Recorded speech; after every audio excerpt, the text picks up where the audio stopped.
Hello student, this is Pradeep Singh. Welcome back to our YouTube channel ज्ञान गुरु India. आज जो हम लोग टॉपिक डिस्कस करने वाले हैं वो लेक्चर सेकंड रहने वाला है, fundamental of biochemistry and biotechnology का। टॉपिक का नाम है कार्बोहाइड्रेट्स, जिसमें हम importance of carbohydrates and classifications पढ़ने वाले हैं, और इसके साथ साथ reducing and non reducing sugar इसके बारे में पढ़ने वाले हैं। रिड्यूसिंग शुगर कौन से होते हैं और नॉन रिड्यूसिंग शुगर कौन से होते हैं।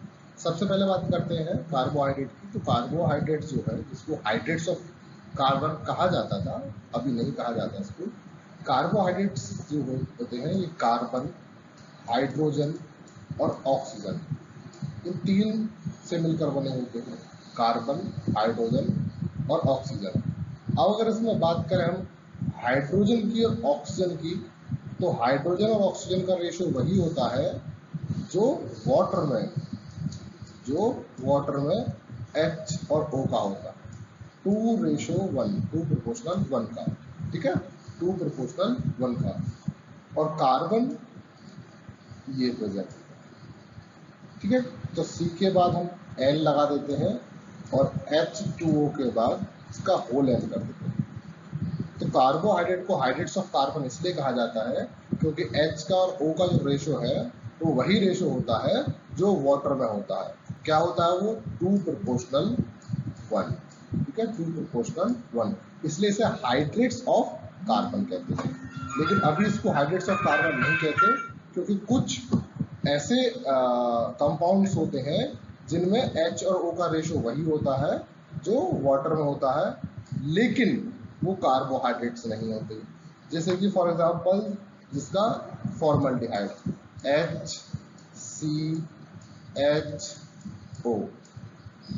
HCHO, अगर इसमें देखा जाए तो कार्बन 1 है, हाइड्रोजन कितने हैं?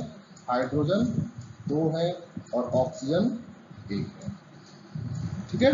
तो इसका भी फॉर्मूला कार्बोहाइड्रेट की तरह सिमिलर है, लेकिन ये कार्बोहाइड्रेट नहीं है, ये क्या है? फॉर्मल्डिहाइड, एल्डिहाइड है। इसलिए कार्बोहाइड्रेट्स को अभी हाइड्रेट्स ऑफ कार्बन कहना बंद कर दिया गया है, क्योंकि कुछ कंपाउंड ऐसे हैं जिसमें H और O का रेशियो जो है वही होता है जो वाटर मॉलिक्यूल में होता है, लेकिन एक्चुअल में वो कार्बोहाइड्रेट नहीं होते हैं, ठीक। चलो स्टार्ट करते हैं। Overview of carbohydrates. The term carbohydrates or hydrates of carbon is derived from its basic elements formula, in which carbon is joined to hydrogen and oxygen present in the same ratio as water. अभी बताया हमने carbohydrates को hydrates of carbon इसलिए कहते हैं क्योंकि इसके फॉर्मूले की अगर बात करें, हम जनरल फॉर्मूले की बात करें, तो उसमें कार्बन का के साथ साथ हाइड्रोजन और ऑक्सीजन का जो रेशियो होता है, हाइड्रोजन और ऑक्सीजन का जो रेशियो होता है वो सिमिलर, किसके सिमिलर होता है? वाटर के होता है। इसलिए वाटर को हमने हाइड्रेट्स बोल दिया, और किसके हाइड्रेट्स? कार्बन के हाइड्रेट्स। ओके, बात करते हैं सेकंड पॉइंट की। केमिकली कार्बोहाइड्रेट्स आर पॉलीहाइड्रोऑक्सीएल्डिहाइड और कीटोन्स, देयर सिंपल डेरिवेटिव्स और देयर पॉलीमर्स। अगर हम केमिकली बात करते हैं तो कार्बोहाइड्रेट्स क्या होते हैं? पॉलीहाइड्रोऑक्सीएल्डिहाइड होते हैं और या कीटोन्स होते हैं। अगर हम पॉलीसैकेराइड्स की बात करेंगे तो उसमें क्या होगा? मोर देन कैसे 10 यूनिट ऑफ ग्लूकोज होती हैं, और ग्लूकोज में कौन सा फंक्शनल ग्रुप होता है? एल्डिहाइड होता है। या अगर किसी में मोर देन 10 यूनिट्स की किसकी है? फ्रक्टोज की है, तो फ्रक्टोज में कौन सा ग्रुप होता है? कीटोन्स ग्रुप होता है। तो इसलिए इसको क्या बोल दिया गया? पॉलीहाइड्रोऑक्सीएल्डिहाइड और कीटोन्स, ठीक है।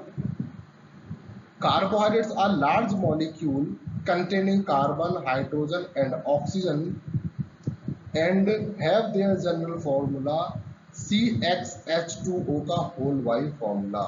किसी बुक में आपको ये भी देखने को मिल जाएगा CnH2n एंड ON, ठीक है, ये भी देखने को मिल जाएगा।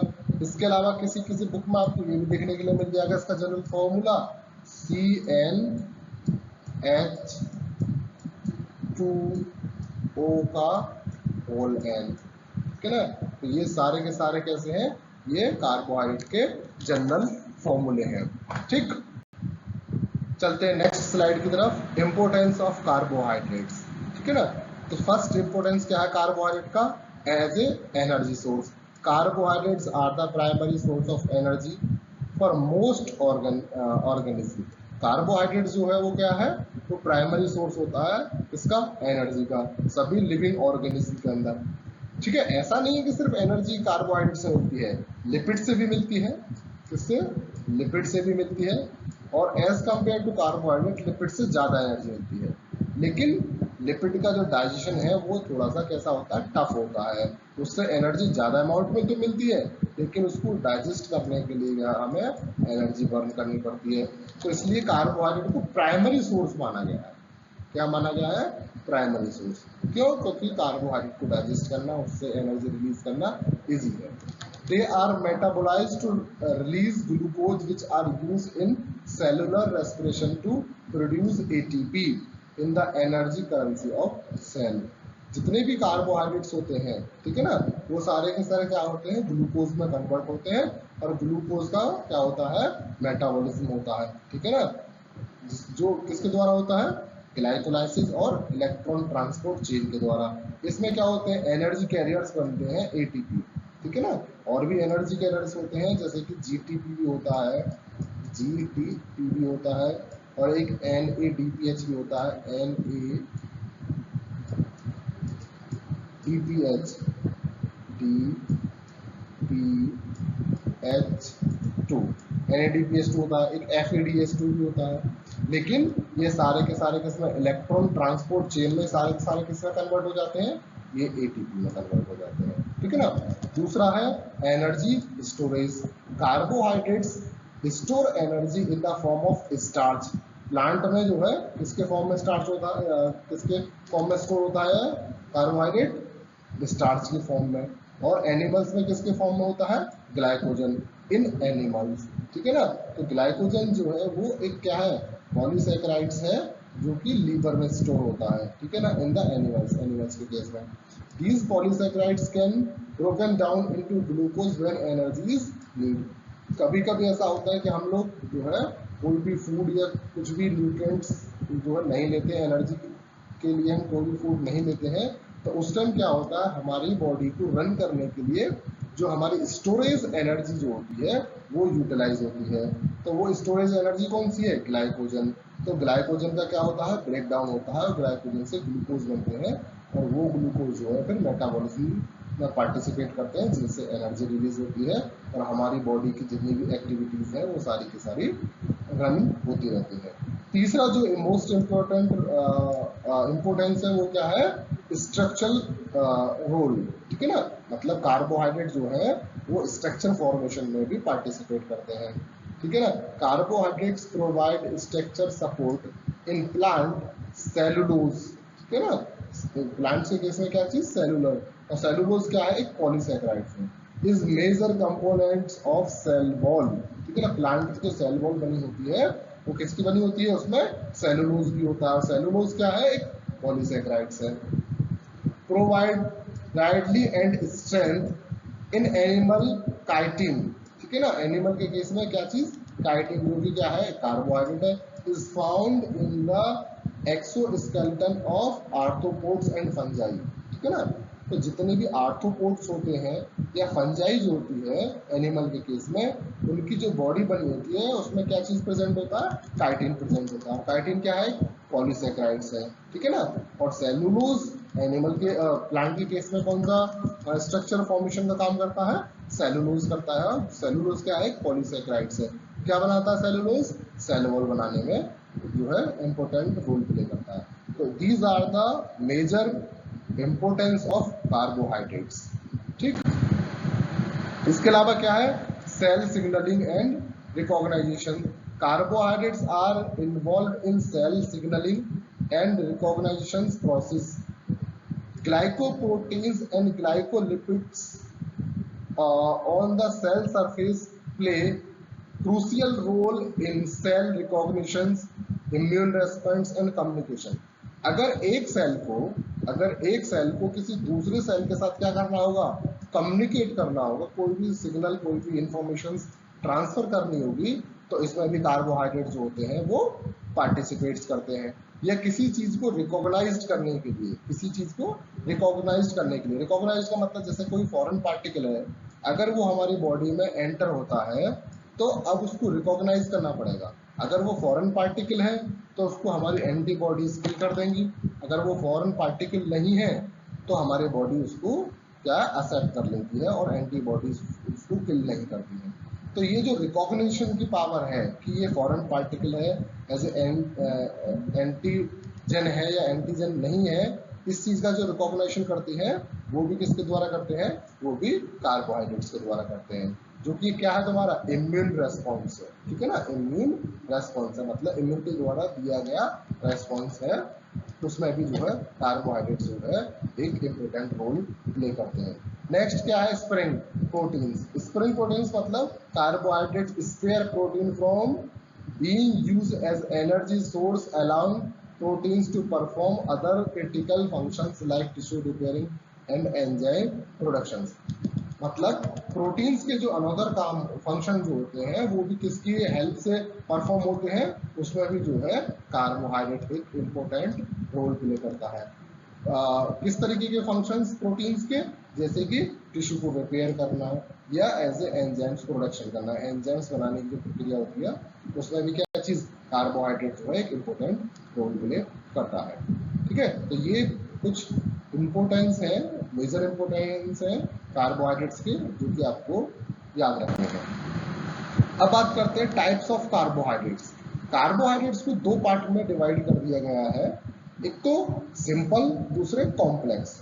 एक तो सिंपल कार्बोहाइड्रेट्स होते हैं, दूसरे कॉम्प्लेक्स कार्बोहाइड्रेट्स होते हैं। सिंपल कार्बोहाइड्रेट्स में दो चीज आ जाती है, एक मोनोसैकेराइड्स और दूसरा डाइसैकेराइड्स।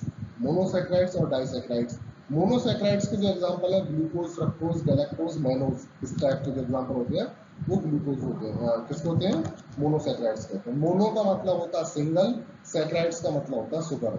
मतलब ऐसे कार्बोहाइड्रेट्स जिनमें क्या चीज, सैकेराइड्स की या शुगर की जो यूनिट्स होती है कितनी होती है, सिंगल होती है, वो कहलाते हैं मोनोसैकेराइड्स। आगे हम देखेंगे इसकी डेफिनेशन की। दूसरे होते हैं डाइसैकेराइड्स। डाइसैकेराइड्स का मतलब जिसमें शर्करा की कितनी यूनिट्स होती हैं, 2 यूनिट्स होती है, उसको बोलते हैं डाइसैकेराइड्स। ये इसके एग्जांपल क्या है, इसके माल्टोज है, सुक्रोज है, लैक्टोज है। ठीक है, ये एग्जांपल किसके हो जाते हैं, डाइसैकेराइड्स के। तीसरा आता है क्या, पॉलीसैकेराइड्स। पॉलीसैकेराइड्स का मतलब जिसमें मोर देन 10 यूनिट्स ऑफ किसके हो, मोनोसैकेराइड्स के। मतलब मोनोसैकेराइड्स की 10 से ज्यादा यूनिट्स मिलकर के क्या बनाती है, पॉलीसैकेराइड्स बनाती है। किसी किसी बुक में आपको यहाँ पर ऑलिगोसैकेराइड्स में मिल जाएगा देखने को, क्या चीज, ऑलिगोसैकेराइड्स। क्या बेटा, ऑलिगोसैकेराइड्स। ऑलिगोसैकेराइड्स का मतलब जिसमें 2 से लेकर के कितनी 9 यूनिट किसकी हो, मोनोसैकेराइड्स की हो, वो ऑलिगोसैकेराइड्स होते हैं। उसके बाद आते हैं पॉलीसैकेराइड्स। पॉलीसैकेराइड मतलब जिसमें 10 या 10 से अधिक यूनिट्स ऑफ मोनोसैकेराइड्स होते हैं, ये क्या चीज होती है, वो पॉलीसैकेराइड्स होते हैं। इसके एग्जांपल क्या है, इसके एग्जांपल है स्टार्च, सेलुलोज, ग्लाइकोजन, फाइबर्स। ये सारे एग्जांपल किसके होते हैं, ये होते हैं पॉलीसैकेराइड्स के। ठीक है ना, तो पॉलीसैकेराइड्स क्या है, एक कॉम्प्लेक्स कार्बोहाइड्रेट है, जबकि डाइसैकेराइड्स और मोनोसैकेराइड्स क्या है, एक सिंपल कार्बोहाइड्रेट्स है। अब इसकी डेफिनेशंस के बारे में देखते हैं कि सिंपल कार्बोहाइड्रेट्स क्या होते हैं। सिंपल कार्बोहाइड्रेट्स का मतलब होता है, simple carbohydrates are the basic types of carbs या कार्बोहाइड्रेट्स। ठीक है ना, ये कार्बोहाइड्रेट्स का कैसा टाइप होता है, बहुत सिंपल जो है टाइप्स होता है। ये डायरेक्टली प्रेजेंट होते हैं किसमें, जैसे कि सॉफ्ट ड्रिंक्स हैं, कैंडी है, कुकीज हैं, और अदर स्वीट स्नैक्स जो होते हैं they contain carbohydrate, simple carbohydrates. तो जितनी भी सॉफ्ट ड्रिंक होती है, कैंडी होती है, कुकीज होती है, और दूसरी मीठी स्नैक्स जितनी भी होती है, स्वीट स्नैक्स जो होते हैं, उन सभी में जो है क्या होता है, क्या चीज होती है, सिंपल कार्बोहाइड्रेट्स होते हैं। These foods are often made with white sugar, a form of processing sugar। इन सभी में क्या होता है, व्हाइट शुगर होता है। ठीक है ना, क्या होता है, व्हाइट शुगर, जिसको हम किस नाम से जानते हैं, उसको बेसिकली हम चीनी के नाम से भी जानते हैं। ठीक है ना, सभी लोग क्या बोलते हैं, उसको चीनी बोलते हैं, जिसको हम व्हाइट शुगर बोल देते हैं। ठीक है ना। और वो कैसा शुगर है, वो एक सिंपल शुगर है जो कि प्रोसेसिंग द्वारा प्रिपेयर किया गया है। अगली बात करते हैं, simple carbohydrates also are found in natural sugars. जो सिंपल कार्बोहाइड्रेट्स हैं वो कैसे किस फॉर्म में होते हैं, नेचुरल शुगर्स के फॉर्म में होते हैं। मैंने बराबर में डायग्राम पे बना रखा, हनी, ठीक है, मिल्क, मेज, एप्पल्स, इन सब में क्या होते हैं, सिंपल शुगर होते हैं। फ्रूट्स में अभी बताया, fruits, milk and vegetable contain natural sugars. तो चाहे वो फ्रूट हो, वेजिटेबल हो या फिर मिल्क हो, उसमें जो शुगर होगा वो कैसा होगा, नेचुरल शुगर होगा। जैसे कि हनी बी में फ्रक्टोज होता है, मिल्क में गैलेक्टोज होता है, एप्पल में ग्लूकोज होता है, मेज में मैनोज होता है। ये सारे के सारे कैसे हैं, ये सिंपल शुगर्स के एग्जाम्पल है। ठीक है, honey is a natural sugar as well. ठीक है, हनी भी क्या है, शहद जिसको बोल देते हैं, वो भी एक नेचुरल शुगर है। Peoples eat natural sugar in its original form. ठीक है ना, जो भी लोग नेचुरल शुगर लेते हैं वो उसकी ओरिजिनल फॉर्म में उसको अपटेक करते हैं। ठीक है ना। There is only one sugar unit in the monosaccharide, so they are the smallest of carbohydrates. The small size of monosaccharides give them a special role in digestion and metabolism. The prefix mono means one. अभी मैंने आपको बताया था कि जो simple sugar होते हैं या मोनोसैकेराइड्स जो होते हैं, उसमें मोनो का मतलब क्या होता है, एक होता है, सिंगल होता है। ठीक है ना, सिंगल शुगर यूनिट होती है मोनोसैकेराइड्स में। और ये कैसे होते हैं, सिंपल होते हैं, स्मॉल होते हैं, और इनको डाइजेस्ट करना भी कैसा होता है, इजी होता है। ठीक है, बात करते हैं कॉम्प्लेक्स कार्बोहाइड्रेट की। तो complex carbohydrate present in important energy source in our body. तो कॉम्प्लेक्स कार्बोहाइड्रेट क्या होते हैं हमारे में, एज ए रिप्रेजेंट करते हैं क्या, इम्पोर्टेंट एनर्जी सोर्स को। ठीक है ना, our body. They provide the sustain fuel your body needs for exercise, daily living activities and even rest. जो कॉम्प्लेक्स कार्बोहाइड्रेट जो होते हैं, जो पॉलीसैकेराइड बेसिकली जो होते हैं, वो क्या करते हैं, वो हमारे में एक सस्टेनेबल फ्यूल की तरह काम करते हैं। जब बॉडी एक्सरसाइज करती हो या डेली वर्क जो है, डेली हमारी एक्टिविटीज जो होती हैं वो हो, इवन हम लोग रेस्ट भी कर रहे हैं, तो उसमें जो एनर्जी प्रोवाइड की जा रही है वो किसके द्वारा की जा रही है, वो कॉम्प्लेक्स कार्बोहाइड्रेट्स के द्वारा की जा रही है। ठीक, complex carbohydrate are often single units monosaccharides which are bound together.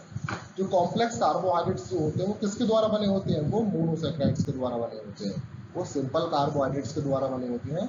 और ये सिंपल कार्बोहाइड्रेट्स क्या होते हैं, मतलब mono plus mono plus mono, इस तरीके से मोनोसैकेराइड्स की यूनिट आपस में जुड़ती चली जाती है और क्या बनाती है, वो एक कॉम्प्लेक्स कार्बोहाइड्रेट्स बनाती है।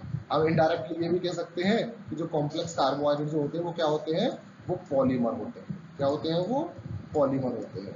और इनका जो मोनोमर होता है वो क्या होता है, वो मोनोसैकेराइड्स होता है। The oligosaccharides contain 2 to 10 unit of sugar, simple units of sugar. अभी मैंने बताया था कि हम टाइप्स ऑफ शुगर पढ़ रहे थे कि जो ओलिगोसैकेराइड्स जो होते हैं उनके अंदर क्या होते हैं, 2 से लेकर के 10 सिंपल यूनिट ऑफ शुगर्स होते हैं। ठीक है ना, मतलब 2 से लेकर के, अगर उसमें 2 है तो वो क्या हो जाएगा, डाइसैकेराइड्स हो जाएगा। 3 है तो ट्राइसैकेराइड, 4 है तो टेट्रा, 5 है तो पेंटा, 6 है तो हेक्सा। इस तरीके से 10 यूनिट्स तक क्या हो जाए, कहलाएंगे वो ओलिगोसैकेराइड्स। मतलब उनको अलग अलग नाम देकर ना देकर के क्या बोल दिया गया, ओलिगोसैकेराइड्स। तो ओलिगोसैकेराइड्स में क्या आ गए, मोनोसैकेराइड्स आ गए, डाइसैकेराइड्स आ गए, ट्राइसैकेराइड्स आ गए, टेट्रा, पेंटा, हेक्सा, इस तरीके से 10 तक आ जाएंगे। बात करते हैं polysaccharides contain hundred and thousands of monosaccharides which are related. Complex carbohydrates have fairly long lasting energy. Polysaccharides में कैसे होते हैं, मतलब उसमें more than 10 units of monosaccharides हो जाती है, और वो कितनी अधिक हो सकती है, वो या तो 100 हो सकती है, 1000 तक भी हो सकती है मोनोसैकेराइड्स की यूनिट। और ये कैसे होते हैं, कॉम्प्लेक्स कार्बोहाइड्रेट्स जो होते हैं वो कैसे होते हैं, लॉन्ग लास्टिंग एनर्जी, मतलब वो लंबे समय तक जो हमें एनर्जी प्रोवाइड्स करते हैं, ऐसे कार्बोहाइड्रेट्स होते हैं कॉम्प्लेक्स कार्बोहाइड्रेट। अब बात करते हैं क्लासिफिकेशन ऑफ कार्बोहाइड्रेट्स के बारे में। कार्बोहाइड्रेट्स का जो क्लासिफिकेशन है वो किसी किसी बुक ने उसको 3 पार्ट में क्लासिफाइड किया गया, किसी किसी बुक में उसको 4 पार्ट में क्लासिफाइड किया गया। हम सभी को भी एक बार देख लेते हैं। Carbohydrates are classified based on the number of sugar, that means saccharides units are contained. Number one is monosaccharides. Monosaccharide, that means the simplest form of carbohydrate consisting a single unit. इसको ध्यान देना, single units, single sugar unit. ठीक है, example क्या है, including glucose, fructose, galactose. ठीक है ना, कार्बोहाइड्रेट के एग्जाम्पल क्या है, ग्लूकोज एग्जाम्पल है, फ्रक्टोज एग्जाम्पल है, गैलेक्टोज एग्जाम्पल है और मैनोज एग्जाम्पल है. Monosaccharides are the building blocks of more complex carbohydrate. जितने भी कॉम्प्लेक्स कार्बोहाइड्रेट होते हैं, चाहे वो ओलिगोसैकेराइड्स हो, चाहे वो डाइसैकेराइड्स हो, चाहे वो पॉलीसैकेराइड्स हो, ठीक है ना, उन सभी का जो बिल्डिंग ब्लॉक्स जो होता है, उन सभी को बनाने वाला क्या होता है, मोनोसैकेराइड्स होता है. अब बात करते हैं डाइसैकेराइड्स की. हालांकि डाइसैकेराइड्स की किसका पार्ट है, डाइसैकेराइड्स की ओलिगोसैकेराइड्स का पार्ट है. ठीक है ना, कहीं कहीं आपको ओलिगोसैकेराइड्स देखने को मिलेगा, डाइसैकेराइड्स देखने को नहीं मिलेगा. तो consist of two monosaccharides unit join by a glycosidic bonds. For example से इंक्लूडिंग सुक्रोज. सुक्रोज क्या है, एक डाइसैकेराइड है, क्योंकि किसके द्वारा बना होता है, ग्लूकोज और फ्रक्टोज के द्वारा बना होता है. ठीक है, दूसरा एग्जांपल है डाइसैकेराइड्स का लैक्टोज. लैक्टोज किसके द्वारा बना होता है, ग्लूकोज और गैलेक्टोज के द्वारा बना होता है. और एक एग्जांपल और है माल्टोज. माल्टोज किस किस के द्वारा बना होता है, ग्लूकोज और ग्लूकोज यूनिट की बात करें. मतलब माल्टोज क्या है, माल्टोज जो है, माल्टोज जो है एक डाइसैकेराइड है जिसके अंदर क्या क्या है, 2 यूनिट ग्लूकोज की है, ग्लूकोज प्लस ग्लूकोज. ठीक है ना, 2 ग्लूकोज की यूनिट मिलकर के माल्टोज बनाती है. जब 2 मोनोसैकेराइड्स आपस में मिलते हैं तो उसमें से क्या निकलता है, 2 मोनोसैकेराइड्स के आपस में अटैच होने से क्या निकलता है, वाटर मॉलिक्यूल निकलता है.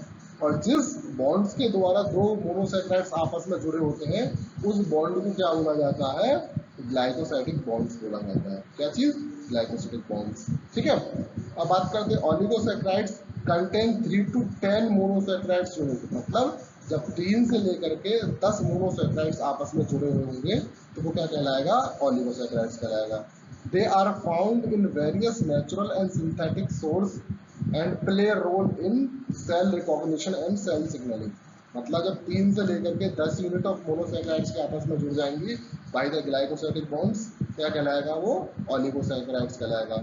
और ये दोनों फॉर्म में प्रेजेंट होते हैं, नेचुरल फॉर्म में भी प्रेजेंट होते हैं और दूसरा सिंथेटिक सोर्स में भी प्रेजेंट होते हैं. मतलब इनको सिंथेसाइज भी किया जा सकता है. ठीक है ना, और इनका क्या फंक्शन होता है, cell recognition and cell signalling का काम करते हैं. लास्ट है क्या चीज, पॉलीसैकेराइड्स. तो polysaccharides large complex carbohydrate composed of more than 10 monosaccharides unit. 10 से ज्यादा मोनोसैकेराइड्स यूनिट होंगी तो क्या कहलाएगा, पॉलीसैकेराइड्स कहलाएगा. They can be further categorise into storage polysaccharides और स्ट्रक्चरल पॉलीसैकेराइड्स. पॉलीसैकेराइड्स को 2 पार्ट में डिवाइड और कर दिया गया है. एक तो कौन सा, तो होता तुम्हारा स्ट्रक्चरल पॉलीसैकेराइड जो स्ट्रक्चर फॉर्मेशन का काम करता है. कौन सा, स्ट्रक्चरल पॉलीसैकेराइड्स. स्ट्रक्चरल पॉलीसैकेराइड्स के क्या क्या एग्जांपल है, सेलुलोज और काइटिन. दूसरा होता है स्टोरेज, जो बॉडी में क्या करता है, स्टोरेज का काम करता है. और स्टोरेज कौन से होते हैं, स्टोरेज जो होते हैं वो होते हैं स्टार्च और क्या चीज, ग्लाइकोजन. ठीक है ना, स्टार्च प्लांट्स में प्रेजेंट होता है और ग्लाइकोजन एनिमल्स में प्रेजेंट होता है. चलते हैं नेक्स्ट. अब बात करते हैं reducing and non reducing sugars के बारे में. तो basically sugars are can be classified as reducing और non reducing based on their ability to donate electrons or other molecules, which is key features in many biomolecules reactions. जो sugars जो होते हैं, carbohydrates जो होते हैं, उनको 2 पार्ट में डिवाइड कर दिया गया है, एक रिड्यूसिंग के फॉर्म में, दूसरा नॉन रिड्यूसिंग शुगर्स. ठीक है, अब सबसे पहले बात करते हैं किसकी, रिड्यूसिंग शुगर्स के बारे में. तो these sugars have a free aldehyde और ketone group which allow them to act as reducing sugar. जो रिड्यूसिंग शुगर होते हैं उनके अंदर क्या होता है, फ्री एल्डिहाइड और कीटोन ग्रुप्स होता है. This mean they can donate electron और अदर मॉलिक्यूल्स. जो रिड्यूसिंग शुगर्स होते हैं वो क्या चीज, इलेक्ट्रॉन डोनेट कर सकते हैं या कोई दूसरा मॉलिक्यूल्स भी डोनेट कर सकते हैं. All monosaccharides and some disaccharides are reducing sugar. जितने भी मोनोसैकेराइड्स होते हैं, चाहे वो ग्लूकोज हो, फ्रक्टोज हो, गैलेक्टोज हो, मैनोज हो, वो सारे के सारे कैसे होते हैं, रिड्यूसिंग शुगर होते हैं। और कुछ डाइसैकेराइड्स भी होते हैं जैसे कि लैक्टोज और माल्टोज, ठीक है ना, लैक्टोज और माल्टोज ये भी रिड्यूसिंग शुगर होते हैं। They can they can react with Benedict or Fehling solution to produce a color change, which is often used as a test of their presence। अगर हम एक्सपेरिमेंटली प्रूव करना चाहते हैं कि रिड्यूस या आइडेंटिफाई करना चाहते हैं विच वन इज रिड्यूसिंग और नॉन रिड्यूसिंग शुगर, तो हमें एक कुछ एक्सपेरिमेंट करने पड़ेंगे। वो एक्सपेरिमेंट कौन सा हो सकता है, बेनेडिक्ट टेस्ट हो सकता है या फेलिंग सॉल्यूशन टेस्ट हो सकता है। अगर उनका एक पर्टिकुलर कलर चेंज हो जाता है तो दे आर रिड्यूसिंग शुगर, अगर कलर चेंज नहीं होता है तो they are non reducing sugar. ठीक है, तो ये बात हो गई किसके बारे में, रिड्यूसिंग शुगर के बारे में। अब बात करते हैं नॉन रिड्यूसिंग शुगर के बारे में। तो these sugar do not have a free aldehyde or ketone group because it is involved in the glycosidic bonds। तो जितने भी नॉन रिड्यूसिंग शुगर होते हैं उनके अंदर एल्डिहाइड और कीटोन जो है वो एक फ्री ग्रुप नहीं होता, क्योंकि उनका एल्डिहाइड और कीटोन ग्रुप जो है वो पार्टिसिपेट्स करता है किसमें, to form a glycosidic bonds, glycosidic bonds बनाने में पार्टिसिपेट करता है, जिसकी वजह से एल्डिहाइड और कीटोन जो ग्रुप होता है वो फ्री नहीं होता है। Therefore they cannot act as a reducing agents। ठीक है ना, एल्डिहाइड और कीटोन ग्रुप फ्री ना होने की वजह से वो क्या करते हैं, रिड्यूसिंग एजेंट्स की तरह काम नहीं करते। Sucrose is common example of a non reducing sugar. अगर हम सुक्रोज की डाइसैकेराइड्स की बात करें तो सुक्रोज एक एग्जांपल है किसका, नॉन रिड्यूसिंग शुगर्स का डाइसैकेराइड्स में। It does not react the Benedict और Fehling solution unless it is first hydrolyzed into as component monosaccharides। अगर हम सुक्रोज की बात करते हैं तो सुक्रोज जो है ना तो वो फेलिंग टेस्ट देता है ना ही बेनेडिक टेस्ट देता है। ठीक है ना, it is first hydrolyse into its components, मतलब इनके साथ रिएक्ट करने से पहले वो क्या हो जाता है, हाइड्रोलाइज्ड हो जाता है और क्या बना देता है, अपने कंपोनेंट्स जो भी मोनोसैकेराइड्स कंपोनेंट्स हैं उनमें ब्रेक डाउन हो जाता है। तो ये आज की जो लेक्चर है उसमें हमने पढ़ा सबसे पहले कार्बोहाइड्रेट्स के बारे में।